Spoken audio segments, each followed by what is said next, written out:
அது ஒரு ஓலை கூரை உணவு விடுதி, கூட்டம் அதிகமில்லாத ஒரு நேரம். வயதான ஒருவர் உணவருந்த உள்ளே வந்து உட்கார்ந்தார். இலையை போட்ட ஓட்டல் அதிபர் சாதம் பரிமாற கரண்டியை எடுத்த பொழுது பெரியவர் அவரை பார்த்து, இங்கே மதிய உணவு எவ்வளவு என்று கேட்டார். மீன் குழம்பு சாப்பாடு 80 ரூபாய், மீன் இல்லாமல் 30 ரூபாய் என்றார்.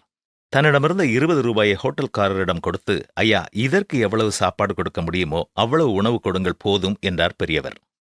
மேலும் அவர் நேற்று முதல் சாப்பிடவில்லை, பசி அதிகமாகிவிட்டது என்று தளதள குரலிலே கூறினார். ஹோட்டல் உரிமையாளரும் அவருக்கு சாப்பாடு, மீன்குழம்பு மற்றும் எல்லாவற்றையும் கொடுத்தார். சாப்பிட்டுக் கொண்டிருக்கும் பொழுதே பெரியவருக்கு கண்களிலிருந்து கண்ணீர் கசிந்தது. அப்பொழுது ஓட்டல்காரர், ஐயா, ஏன் அழுகிறீர்கள் என்று கேட்டார். அதற்கு பெரியவர், எனக்கு 2 ஆண் மக்கள் உண்டு. பல ஆண்டுகளாக நான் மனைவி பிள்ளைகளை விட்டுவிட்டு வெளியூர் போய் வேலை செய்து உண்டும் உண்ணாமலும் கொஞ்சம் கொஞ்சமாக சேமித்து அவர்கள் இருவரையும் படிக்க வைத்து ஆளாக்கினேன். இன்று இருவரும் நல்ல வேலையில் இருக்கிறார்கள். வேலை செய்த இடத்திலேயே வாழ்க்கை துணைகளை அவர்களே தேடிக்கொண்டு விட்டார்கள். ஆரம்ப நாட்களில் எனக்கும் மனைவிக்கும் உதவி செய்த மூத்த மகனும் என் மனைவி இறந்த பின்பு நான் எதிர்பார்த்த எதையும் செய்யவில்லை. பேரப்பிள்ளைகளும் பெற்றோரின் பேச்சை கேட்டு என்னோடு பேசுவதை கொஞ்சம் கொஞ்சமாக குறைத்து விட்டார்கள்.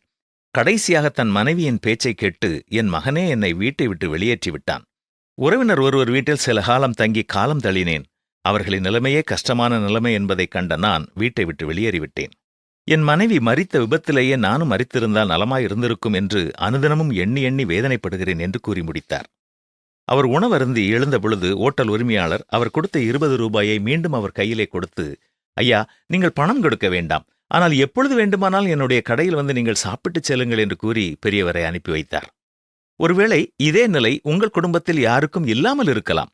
ஆனால் நீங்கள் உங்கள் பெற்றோருக்கு செய்ய வேண்டிய கடமைகளை மாதந்தோறும் செய்கிறீர்களா? அவர்களோடு மனம் திறந்து பேச நேரம் எடுத்துக் கொள்கிறீர்களா? சற்று சிந்தனை செய்யுங்கள். பூமியில் உன் வாழ்நாள் நீடித்திருப்பதற்கு உன் தகப்பனையும் உன் தாயையும் கனம் பண்ணுவாயாக என்ற வேத வசனம் உங்கள் குடும்பத்தில் உண்மையானதாக இருக்கிறதா? இல்லை என்றால் இந்த புதிய ஆண்டிலே என்ன செய்யலாம் என்பதை உடனே நீங்கள் திட்டமிடுங்கள்.